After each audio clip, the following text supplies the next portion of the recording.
ئەو کاتت باش مامۆستا. ژیان باش برام. مامۆستا بەڕێز سەرۆکی یەکێتی مامۆستایانی کوردستانی وانە؟ جەنابەت من ناوم قادر نادرە لە وڵاتی سوید دەژیم. وەکو چی قساکەی لەگەڵما؟ وەکو ڕۆژنامە نووز وەکو چالاکوانێک وەکو چۆنت پێ باشە؟ یعنی من لەو دووبارە ئیشم کردیە و ئیش دەکەم. ڕۆژنامە نووس دەنگم ڕۆژنامە نووس لە چ ڕۆژنامەیەک لەبەرەوە وانە من لێدوان نادەمیستا مامۆستا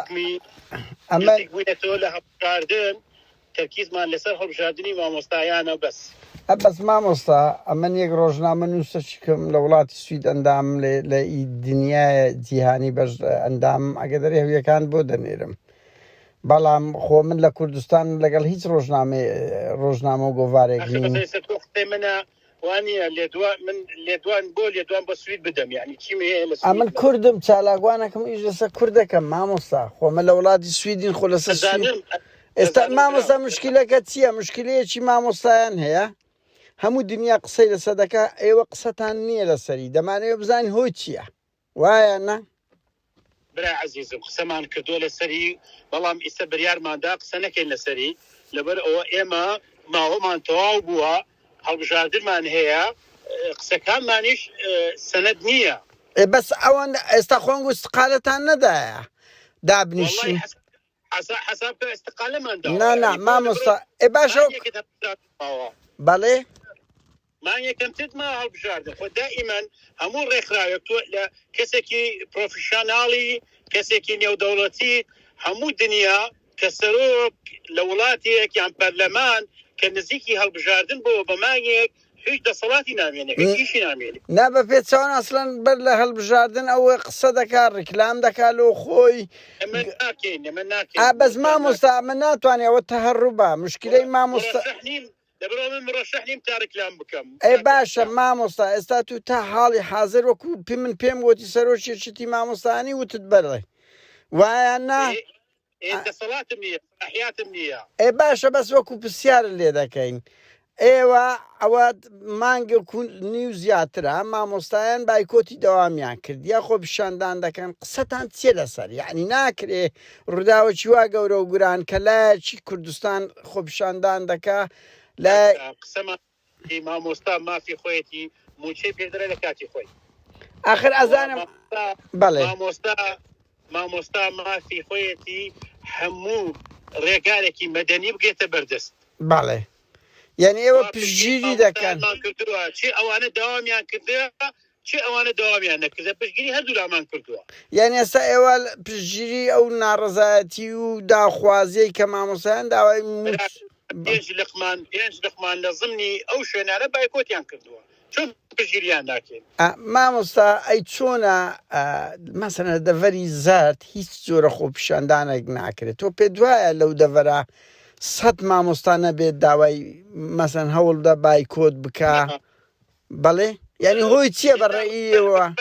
مامۆستایان من خۆم ناڕازیم من خۆم ئایسە موچێمانی هێش دەگرم قەرزم کردووە تاکو ئەمڕۆ وەزعم بواتە ڕێوە بەڵام شتێک هەیە مەسەن بۆ نمونە ئەویش مامۆستا لە شوێنێکەوە ناڕازیە لە شوێنێتیشان ناڕازیە بەڵام لێرە دەوامەکە لێ دەوام ناکە طبیعیە یعنی ئەو شتێکە زۆر طبیعیە لە هەموو دنیا وایە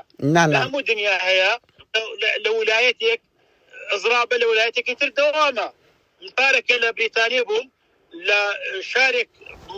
مزاهرە بوو لە شارێکی ترکە بەس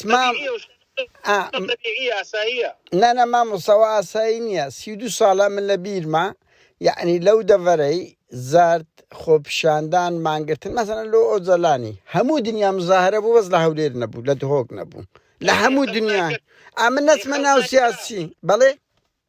خەڵ ناکە چی بکە ینی چی دەسەڵاتی چییە؟ نە ئاخر ئێوە مامۆستا بە زۆر ئەبێ خەڵک ببێنە سەر جادە پێت وایە لەو هەولێر بەڵێ گەرمیانی سەرگەرمم هەیە خەڵک لە هەولێرە بڵعکس بە ساردی و بە عەقڵانە و تەسەڕوفەکەن ئەوان پیان باشە ناڕازەی خۆیان بە شێوازێکی دوولماسە چه شێوازێک باشە مامۆستا 2010 مەسەڵەن ئەم پێم وایە حزبەکانن بوارنا ینی هێزەکانی ترن ئەوە نابی هەمومان دخوای قەوس مامۆس دیموکراتی پیاوێکی لە وڵاتێکی دیموکراتی دەژێت حالی چۆنە تەبیعیە حزب لێرە ئەوێ دەوام بکرا خەڵ دەوامەکە تەبیعیە لێش حزب ناوێ خەڵ دەوام بکە خەڵ دەوام ناکە تەبیعیە دەبێ احترامی هەردوو ڕێیەکە بگرین و ئیش لەسەر ئەوە بکەین ئێمە حقێکمان لە بەغدایە ئەو حەقە لە بەغدا ئیش بکەین لەسەری بە هەمومانەوە ئەو حەقەمانە وەرگرینەوە مامۆستا دخوایە قەوس ئەتوو پێ دوایە لۆ 2010 مامۆستا هاتە سەجادە کە ئەوەندە موچەشی نەبردرا بوو بەو شێوەکو ئێستا لۆ ئێستا لە هەولێر نایەتە سەجادە پێتوانیە مۆزوع ئێرهابە زیاتر مەسەن لە بەردەڕەش تخوا مامۆستا با پرسیارەکەم بگێنم یعنی لە بەردەڕەش کۆمەڵێک مامۆستا بایکۆتیان کرد هەموو لقی پارتیت بانجی کردن سزای دانوایە یان نا خۆ لێ دوانیاندا بابە سزا دران ئەمرەکەت پێەیە چیان لێ دوانیاندا لۆ کەناڵی ڕوودا و مامۆستا نەکرد من خۆم چوم لەگەڵیان دانیشتمە مامۆستایانە ئیشەکەت تەفاهومێک بوو ڕێک خراو حل بوو هیچ مشکلێ نەبوو لە مەسەلەکە کۆمەڵێ طبیعی داواکاری پێشکەش کرا و هەموو لایەک تەفاهمی وەفاکەی کرد و ئیشەکە هیچ مشکلە نەبوو بەڵام هیچ ئەمرێکی دەر نەچوو بە سزادان و یەک مامۆستای سزا نەدرا ئەگەر ئەمریشت لاتە ببینێری بۆم تا منیش لەسەری بکەم من مەمنونی خوێندەرەکەی برای خۆم نە مەمنونی من مەبە بەس حەقە مامۆستا ئێوە ڕێک ینی ئەوەی ڕسوا بکەن لق چ ڕەبتی هەیە بەوەی مامۆستا بانگ دەکا و هەڕەشەی لێ دەکا ڕای چۆنە کێوەتی لق دەتەخۆلی کردەوە بابە و لێ دوانیاندا هەموو لێ دوانیاندا بڕۆ لە کەنار لۆت بنێرم لێوان کەسیانم نەبینیە من خۆم چوومە لایەن مامۆستا لە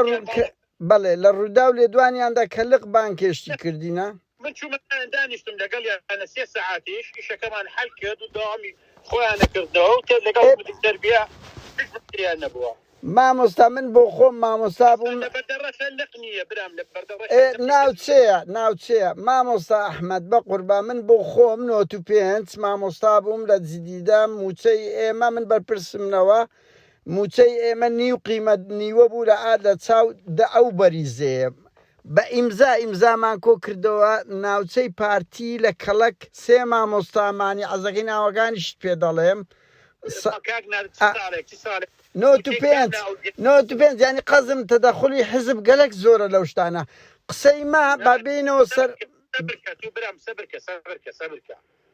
ساڵی 95 موچە لەکوێ بۆ کێ فەرقی بوو یعنی تێمان گەێنە موچەی ئەو بەریزێ لە ئێمە زۆر زیاتر ئەو بەریزەی لە کەلک بەو دواوە لە ژێر دەسەڵاتی پارتی من بەرپرسم ئەتوانی بە دواتچوونی شکەی 3 مامۆستا گیرە ئەزارم برام ئێستەکەم یعنی موچە لە دەبەری بادینان زۆرتر بوو لە بەڵێ من بەرپرسم لەو قسەیە باشە مامۆستا دەزانی چێک قەوس مامۆستا سەبا یاسین هەیە لە UN ئیش دەکا مامۆستا کاوە هەیە نازانم ئەو چیلاتەوە مامۆستا شکەش مامۆستای فیزیا بوو بەداخەوە بەس سەبا یاسین هەیە دەتوانانی قسەی لەگە بکەی لە UN ئیش دەکا ئەبزانە لە ناو لق لە ناوچە جیرانە بەرحاڵ ئەوە کۆنا من قەزم لە تەدەخ مامۆستا ئەتەوە نییە بڵێ لە هەولێر خەڵک بە عاقلانە ئیش دەکات لە هەولێر مامۆستا ئێرهابی بەرامبەر دەکرێت بۆیە ناتوانی بێتە سەجادا یعنی تۆ پێ دوایە 100 مامۆستا نەبی لەو شاری هەولێرەی بێتە سەجادا مامۆستا معاناتی نەبی 5,000 مامۆستایش هەیە ناڕازیە 10,000 مامۆستایەنە 30,000 مامۆستایش ناڕازیە بەڵام مامۆستا ئەمڕۆ بریاریدا دەوام بکە تۆ پێ دوایە ئەگەر کاک نادێت بەس بە خزمەتت بکەم بەڵێ ئیدارە لێرە ئەوێ بەڵێ خەڵکی کردووە کۆمەڵی ئاسانکاری بۆ خەڵکی کردووە وەچی چێ وەکو چی یعنی موچیان هەیە تا دەوام بکەن جۆرێک لە ئازادی هەیە دەڵێن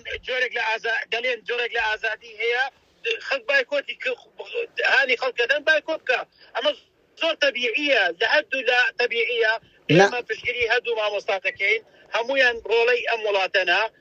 ئەم نیشتیمانەنا هیچ فەرق و جیاوازی نییە لە نێوان مامۆستاکان هەمویانیش لە یەک مەحنەتن بەڵام تو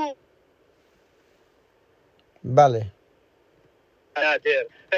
پەیامێکە دەبێ پیرۆزە دەبێ ئەمە پێی هەڵسین بارودۆخمان قورس بێن قورس نەبێت بێ پێی هەڵسین وڵاتەکەت لە خەیرانە دشمن دەورمانی گردە هەموو لایەکەوە لە هەموو لایەکەوە تورکیا لە لایەکەوە لێمانەدا تێمان هەڵەدا ئێران تێمان هەڵەدا عراق تێمان هەڵەدا خۆمان لە خۆمان تێ هەڵەدەین بەس مامۆستا کێ دەوامەکە کێ دەوام ناکە ئەوە ئیشی من و تو نییە تەوجیهی بێنەکانمان و ڕووکانمان بۆ حکومەتی عراق بێ برام مامۆستا ئەمە دەزانی چێ نوقتەیەکێ لێرە هەمومان دەزانین بای هەندێ پارە هەیە ئەو هەموو نەوتە بەتخوای قەوس مامۆستا لە مانجی سێوە نەوت بە تەنچی زۆر دەڕوە دەخلی ناوە خۆ بڕوا بکە ئەمە لە ئێستا لەگە یەک دەبڕۆ برایم خەلیل و باشماخ بزانێت ڕۆژانە چەند هەزاران تەنچی نەوت دەڕوە کەس نازانی پارەکەی لۆ چێیە بڕۆ سەیری نەوتی ئێنزالە بکە بزانە کوڕی مەسعود بارزانی لۆ خۆی بردیتی یان نا بڕۆ ئەو هەموو دەوائیرە مامۆستا بڕۆ سەیری ئەو هەموو دەوائیرە بکە بڕوا بکە من ئەو ڕۆستا لەگە دائیرەکەم قسە کردگوتی بەس یەک ڕۆژ دەخلمان 35 ملیۆن دینار بووە باشە یعنی ئەو سەدان دەوائیر هەیە تخوا پێ دوایە معقولە معاشێک پێ نەدرێ لەولا مەسوولەکان های لایف دەژین یعنی تۆ ناتوانانی نکۆڵی لەوە بکەی مامۆستا ڕاستە لە حکوومەتی عێراق نەوت بڕایە دوژمنمان هەیە بەس ئەمە 32 ساڵە جێمان لە شعر و پەخشانانە دەبی بەڵێ مامۆستا طبيعية برام طبيعية قناعة دوايا منش قناعة موايا من نموت حكومتي هريم حموشتكي شام شريفة كمكرتيش لراهيا إمش حكومة بشرة حكومتي كهمول لأن سياسي تيا بلام لأن سياسي كان تاكد نمرو عندامي حكومة دوايا نمرو معارضة حكومة طبيعية وشتاني شيء دروس بس ما مسمع حكمان لو من دزانم حكومتي دهاتي سليماني بونايت دهاتەکەی خۆی ئەو کێشە و گرفتی تایە ئەمە لەلایەک شەوە تو بەڕسمی سەر بە دەوڵەت عراقی قانونێکت هەیە پێڵە قانون موازنە تو ئەوەندە ڕۆژنامە نووسێکی استغلالی ئەو کە بۆ نیشتمانەکەی خۆت دژی حکومەتی عراق بە ئەو قانونە وەکو خۆی تەطبیق بکە بەپێی ئەو قانونە موچەی مامۆستایان و فەرمانبەران هیچ عیلاقەی بە داهاتی حکومەتی هەرێم نییە وخوانش اعترافيان كد نتوما برلماني ومحمد شارع سوداني مش بيني وخوانش دلين كاكا خلل اداري هي دبي خلل قانونكيه دبي شاكي كاين دبي ايش من نسر او بي ام برام كاكا ايش ما نسر ما مصا احمد انا حركه دين دقلها كاني خما لحكومات داني شين او بجادن هي خل دنگ بدا بەو کەسە کە بەڕاستی مەسلحەتی نیشتیمان و خەڵک و خزمەتگوزاری هەبێت مامۆستا زانیتە من هاوڕاتم بەشێک لەوە حکوومەتی عێراق ئەوە یعنی چەکێک بەکاری دەینێ بەڵام ئێمە هەمووش دەزانین ئەو شەڕە زۆرە حکوومەتی عێراقیش دەرێ کاکە ملیۆنە کارمەند هەیە و نازام تەزویرات هەیە و کێشەکانیان لەسەر هەندەیە وایە نا یعنی ئەمن لەگەڵت دام بەشە چی حکوومەتی عێراقەوە کارت بەڵام قەزدیمە لێرەیە حکوومەتی هەرێم ئەو دەردایی ئەو ڕۆ نییە بە قوربان 15 معاشتانی لێ خواردیە کاک نادر من یەک پرسیارم کرد لە بەڕێز سودانیش کردم وتم ڕاستی ئێمە ملیۆنە مۆزەفمان هەیە بە قەدەری 5 ملیۆن بەڵام ئایا عێراق بە قەدەری ئایا ئەندام پەرلەمانێک یان ڕۆژنامە نووسێکی پرۆفیشناڵ نێودەوڵەتی وەکو جەنابەت پرسیارێکی لە ئەندام پەرلەمانێکی شیعاکە چەند موەزەف و چەند بندی ئەوان پێڵێن فەزایی یعنی ئاسمانی نەڵێن بندیوار هم لهم بنديوار اوانيه كاين نادر لهم فضائي او هم فضائيه لعراق معاش ولا قريت او هم خلقه معاش ولا مو كسب سيال اوان ناكا او دهات العراق ونفط العراق ملك يمنيه شلون انا لين نفتي كردستان ملك ايميا اوش ملك ايميا بو كسب سيال اوناكا بو ايما دائما بو خمان ازين وبو يكتري اخوين كاك باب برك بو اوان عذاب وين اوان حلكين لقل اوان لايكينوتين بلام برادرەکانی خۆمان ڕێکاکە ئێوەش مقصرن ئێوەش غەڵەتان هەیە ئێوەش خۆتان چاکەن کە وتمانیشە بەخوا مامۆستا دەزانی چیە من هاوڕاتم بەشەی کووتم لە ئێستا بەس خۆ ئەو دەردە دەردی ئێستا نییە ئەو دەردە کۆنا لە 2014وەیە و دوو ئەو حکوومەتی هەرێم ملزمە موچەیل و ئەو ئیشی حکوومەتە کە دانرا لەوێ دەر وایەنا یعنی پاساوانە ناخوا دوو سێش ئەمە بەڵێ قانونێکەیە لە حکوومەتی هەرێم بەرزترە قانونێکەیە قانونی موازنەیە لە پەرلەمان دەرچووە مامۆستا هەرێمێکی ئیلزامە پێی بەس مامۆستا مەسەلەن بەبێ ئەو قانونە دەبێ بەغدا پارە بۆ من بنێرێ واللهی وباللهی بەبێ ئەو قانونە کە بە هەوەستی خۆیان تەرتیبیان کرد ئەگەر وردەکارەکانی بخۆینیتەوە حکوومەتی عێراق تعدا لە منەکە مامۆستا توخوای قەوسیە مامۆستا عێراق تاوانبارە بەرامبەر بە من مامۆستا تو مەجال دەدەی قسە بکەین یانی ئەمەش پرسیارە لێ بکەین مامۆستا گیان بە قوربان هەمومان دەزانی حکوومەتی هەرێم لە ڕووی قانونی و ئەخلاقی حکوومەتی عێراق غەدر دەکا غەدر ناکە ئەمە منتەهین یعنی غەدر شتێدا هەیە بەڵام بەشەشی کەموکورتی قانونی خۆیتی ئەوەیە بەڵام حکوومەتی عێراق ئیجبارە حکوومەتی هەرێم ئیجبارە موچە بداتن پرسیاری هەمومان ئەوەیە ئایا قودرەتی نییە بەو داهاتە ناوخۆیی کە دیخردە تخوایە قەوسیە قەوس با پرسیارەکەم بگەێنم مامۆستا بە ئەمە وەکو کەسانی مۆدێرن ئەمە پێمان وایە بە پێی هەموو یانەی بڵاو دەبتەوە حکوومەتی هەرێم لەو 5-6 مانگی قودرەتی هەیە معاششکە بەلای کەم بدا بە پێی ئەو داهاتە ناوخۆیی بڵاو دەبتەوە هەیە پێی دەکرێت بدا نایداتن یعنی ئەوە تاوانەکە دوای ئەویشی حکوومەتی هەرێمە بتخوای قەوس حکوومەتی هەرێم کە زەخت لە مامۆستا دەکاتن کە زەخت نەک مامۆستا لە هەموو کار موچەخۆرێک دەکات دەوام بکە دەبی معاشی لۆ دابین بکەوە ئیشیتی کوی پەیدا دەکا ئەوە یعنی کە نایکە کە فەشەل دەینتەوە دەبی دابنیشی استقالە بدا یعنی ئەوە نییە بڵێ وڵی خەتا لە حکوومەتی عێراقا ئەوە لە هەموو دنیاوە ناکرێ ئەتوو فەشەل لە دوو فەشەل بینیەوە ئەو هەموو کابینەیە لە 2014ەوە 15-20 مەعاشی مامۆستایان بە فوتفێرە خوارد کەس نازانی دەخلی ناوە خۆت بە تەواوەتی چەندە بە هەردوو لا ئێستا ناکرێ مامۆستا موچەخۆر لەو دۆزەخەی بژی هەر برن حکوومەتی عێراق ئەو دەردە گەلک کۆنا و دەیان معاشی مامۆستا موچەخۆر خورایە و هەمومان دەبینین چنەوتەک ئاودی دەکرێت دەخلە خڕ دەکرێتەوە مامۆستای چۆن دەکرێت 8 ساڵە بودجەی هەرێمی کوردستان دیار نییە لە پەرلەمان تخواوە لە چێ بووە لە سۆماڵ هەیە مامۆستا بۆ پرسیار لە پەرلەمانەکەت ناکەی پەرلەمانەکەت نەمانێ قسە خۆ 100 جار باسمان کرد حکوومەت ناچتە بودجە نانێتە پەرلەمان 100 جار پێمان گوتیە 8 ساڵە پەرلەمانەکە نەیتوانی یاسایەک بۆ خۆی دەرکە بۆ بژاردننی بە من پرسیارە مەکە پرسیار بە خۆی بکە بەرحەڵ مامۆستا من هەرەوە دەڵێم یعنی ئەتۆ نییە بڵێ خەڵکی هەولێر عاقلانەتر و هێدی ئیترە نا ئێرهابەک لە سەریتی ئەگەنا بۆ لە 2010 سەجادەی لۆ ئەوە 32 ساڵە یعنی ئەم بەڕاستی بڵێم ڕاستە لە ناو یەکێتیش دزی هەیە ئەوە هەیە بەس لەوێن دەرمەجالیان دەدەن خۆی هەر ئەوە نییە لۆ هەموو شتەچی لەو دەڤەری زیاتر مزاهرە دەکرێت لە چاو هەولێرێ ئەوە لایەنگیری نییە یەکێتی وەکو پارتی هێزەکی فاسدا بنەماڵەیە بەڵام بەڵێ مزاهرەی بەلاش مزاهرەیەکە نەتیجەی دەبێت ئاخر مامۆستا ئێمە دەزانین موشکیلە چییە ئەو حکوومەتەمە هەیە لێرە برام داڵی خۆم بنێرمە بۆ ماڵ بایکۆت کەم ئەمە ئەدایوەکو چییە ئەوە بایکۆتەکە نوێژ ناکە بۆ بەدوا دێت مامۆستا ئەزانی لێرە من هاوڕێیەکەم لە سۆسیال دیموکراتەوە ئەی گوت 5 نامەمان ئێمە ڕێز لە بایکۆتی ئێمە ڕێز لە بایکۆت بە هیچ شێوەیەک دیژیان نەوەستاینا پشتگیریمان کردووە ئێمە بەس مامۆستان گۆلۆ لە هەولێرێ ناکەن باشەم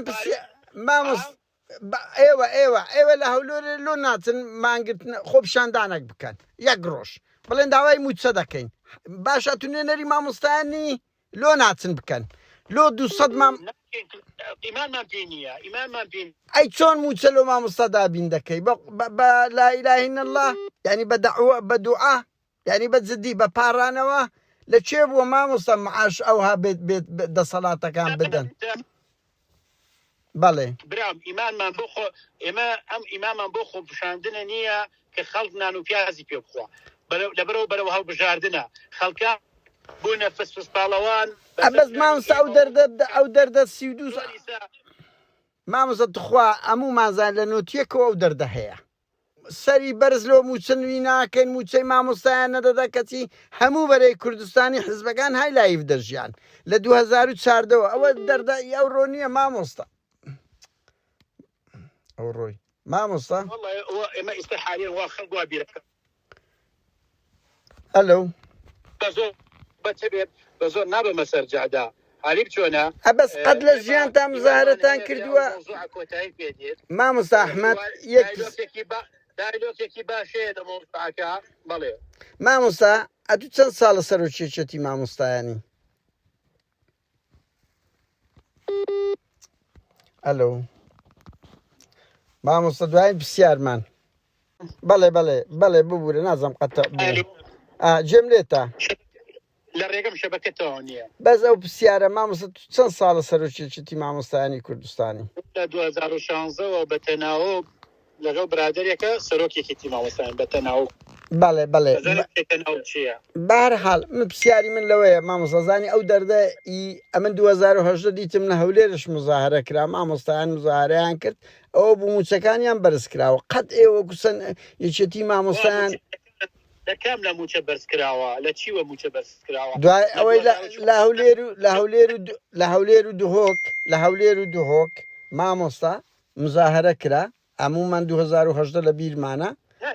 موچەیان بەرز کردەوە یعنی ڕێژەکەیان زیاتردا مامۆستا ڕێژەکەیان برام تا معلوماتت پێدەم خەڵکەکە یەخسە بکە معلوماتت پێدەم ئێمە ناوی شەکەین جەنابەت لە تو لە من باشتر دەزانی بە قورئان کاکە نادر تو لە من باشتر دەزانی حالی بچۆنە برای عەزیزم حکومەتی عێراق و کوردستان گەیشتنە ڕێکەوتنامەیەک نزیک بووە ئیشەکان ڕێک کەوتبوو نرخی دۆلار نرخی نەوت بەرەو بەرز بوون ئەچوو کۆمەڵێ مەشاکل تۆ ئەو بوو حالی بچۆنە حکومەت بریاری دابوو کە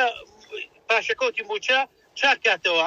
ئەو مەسەلەکە بوو وەڵڵی کاکە هیچ عێراقی بە مزاهرەی هەولێرە تۆک نەبوو برام باشە مامۆستا پرسیاری من لەوەدایە نەبوو وبالله وتالله برای عزیزم باشە مامۆستا کۆتایی پرسیارمان ئەوبی حکومەت بە یەک چاوە سەی مامۆستانی هەولێر و سلێمانیەکە حکومەت هیچ فەرقی پێوازی ناکا وەزیری پەروەردە خەڵکی سولەیمانیە من خەڵکی گەرمیانم کە من برازەکانی خۆمە بینم کە ناڕۆم بۆ مەکتەبە ئەوەی یەک دنیا خەم و خفتم هەیە بەڵام چی بکەم دەسەڵاتی من نییە موچە بەدەستی من نییە بوجە لای من نییە لایەکێتی مامۆستایان نییە حالی بچۆنە برای عەزیزم ناگەی ئێمە ئەم وڵاتە هەمومان پشتی لێ بکەین دەبێ ئێمە دەست حکومەت شەهیدمان داوە کاکە مامۆستا ئەزانی چی ئەزانم ئەو شعر و پەخشانانە شەهیدێکە ئەوە لە پشتم دانیشتۆ برای شەهیدێکە مامۆستا کورا ئەمە شەهیدماندایە و مامۆستای لە سەجادەش شەهیدیدایە بەس شەهیدی لەوە نەدایە مەسوول بتە ملیاردێر و ئەویش موچەی نەبێتن دەبڕۆ بزانم بودجەی ئەوە کاتێ نابێمە وڵاتەکەمان لەسەر ئەو شتانە تێک ئەوە ئەگەر مەسوول مامۆستا کەی سەرۆک برام قانونەیە ڕۆژێک دێ 10 ساڵتر بێ 20 ساڵتر بێ 30 ساڵتر بێ ئەگەر من و تونێکن خەڵکی تر دێ ئەیکا حالی بچۆنەوەی دینارێکی ناحەق خواردووە دەوێ بیداتەوە ئەمە حەقا ئەمە عەجەلە نەکەینێ جارێ ئێمە لە مەرحەلەیەکی انتقالین خوا مامۆستای قەوس دەزانی چییە مامۆستا خەڵک کە دەبینی مەسەرۆک وەزیران و جێگرەکەی وەزیرەکان و های لایف دەژین بە کەیف خۆیان بودجەیان لەدەستا بودجەی هەرێم دیار نییە دەخلی ناوەخۆ زۆرە ژیانی بەرپرس و حزبەکان هیچ نەگۆڕایە لەگەڵ ئەوە خەڵک حەق خۆتی داوای موچە بکە دوای ئەوە حکومەتەکەیە ئەو حکومەتە ئەرچیتی موچەی لۆ دابین بکە چۆن دابینی دەکە ئەوەیە کە پێی دابین ناکرێت دەبی بچی دابنیشی پاساوی نابی لۆ بێلینەوە شعر و پەخشان 32 ساڵە خەڵک بێزار بووە حکومەت ئیشی لەسەر ئەوە کردووە کاری لەسەر ئەوە کردووە دەبێ هەمومان هاوکاری یەک بووین بەڵام شتێک هەیە حکوومەتەکە یەکگرتو نییە حکوومەتەکە ئەڵێم پێ نیمەی ئەو حکوومەتە نەک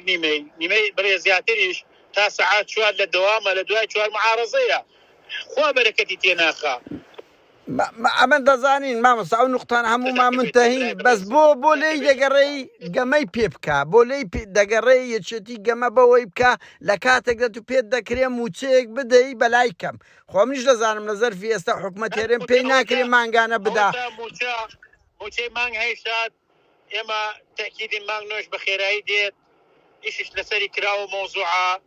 و بە زووترین کات ئینشاءڵڵا تەسەورەکەم دوو موچە بکوێتە ساڵی تازە دوو موچە ئەوش کەمە چانەسەرە بێت ئینشاءڵڵا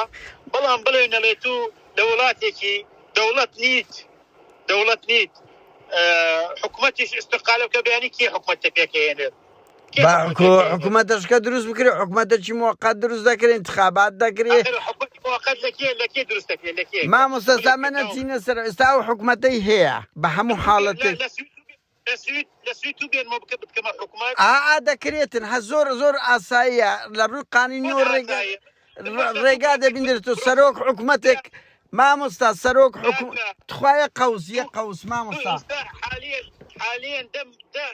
دەپرسیات لە من کرد نوۆی معلوماتت لا نەبوو برای عزیزم چۆن معلوماتم لا نییە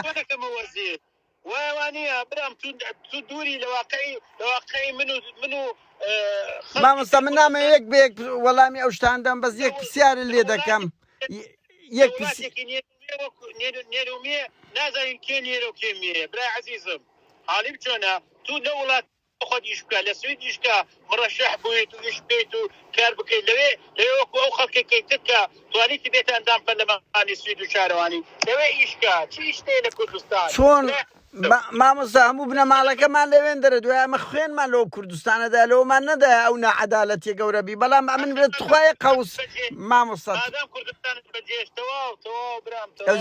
کامە بەرپرسی تو جنسیەی وڵاتەکی لە جیرفانی نییە مزادەی چ لەسە خەڵک دەکەن کامەتە مەسوولتان ناوی دایان مەسوولت لەو برێم لێرە بە کە ناز ناوی خۆی نووسیە بەس زەوازی وەربگری سەرۆک حکوومەتەکەت هەیتی گرین کارتی ئەمریکی هەیە ماڵی نێچیری هەیتیان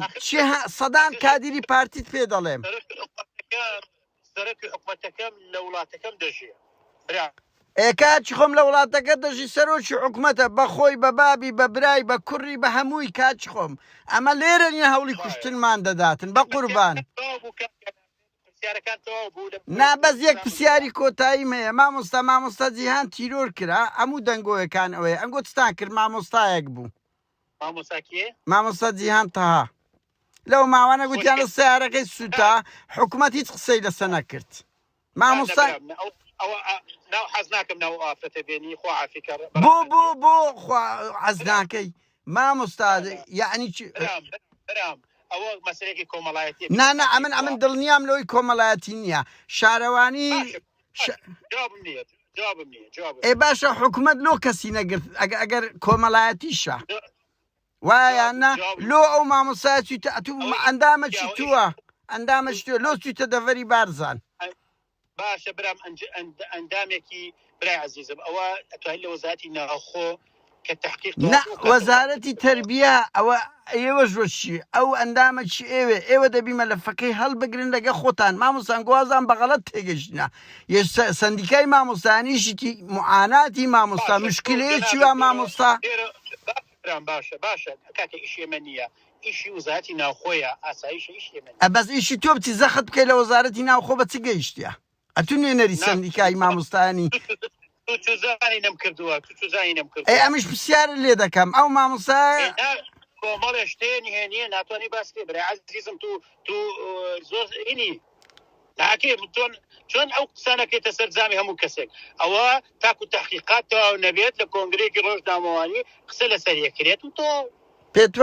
پێتوە حکوومەت دێت قسە لەسەر ئەو شتە دەکەت ئەو حکوومەتە پێشووتریش لەسەر زۆر تیرۆری سیاسی دوگوتی دیژنەدا دەنێن و بە دوا چوون دەکەین و لە ئاسیارە باڵا بەڵام دوای ئەوە هیچ نەکرا مامۆستا کەسێکی سیاسی نەبووە برام کەسێکی سیاسی نەبووە ئەوە مامۆستا جیهان کەسێکی سیاسی نەبووە حالی چۆنە مامۆستایەکی وانە بێژە ڕێز و احترامی هەیە بە ڕەحمەت بێ ئێمە قسەی خۆمامان تێ کردووە و تعزیرنامەی خۆمەمان داناوە ئەو مەسەلەیە کە پەیوەندی بە ئاسایش هەیە ئاسایش بەڵێ ئەلو تر ئیشکە بر ئەمڕۆ لەسەر بەغدا ئیشکە لەسەر بودجێ ئیشکە مامۆستا دەردی مەناوە خۆیە نەوەک خارجی کەسێکی پرۆفشناڵی تواناتەیە لەگەڵ دوو وەزیری عراقی قسە بکە لەگەڵ دوو ئەندام پەرلەمانی عراقی قسە بکە برای عەزیزم وانە ئەگەر پرسیارەکان تەواو بووم ڕوخسەتم پێ باشە فەرموو مامۆستا بەس دەمەوێت یەک شت مامۆستا ئەحمەد دوایین شت دەردی مەناوە خۆیە دەردی ما حکوومەتەکەی خۆمانە نە حکوومەتی عێراقا بەڵام لەگەڵیشدا ئەمە هاوڕاتم حکوومەتی عێراقیش بەشەکە لەو کێشەی دوای بابا بەس دەردی ما حکوومەتەکەی خۆماڵیەوە 32 ساڵە و معاناتە هەیە مامۆستا من نامەوێ بڵێم 15 معاشتان لێخورا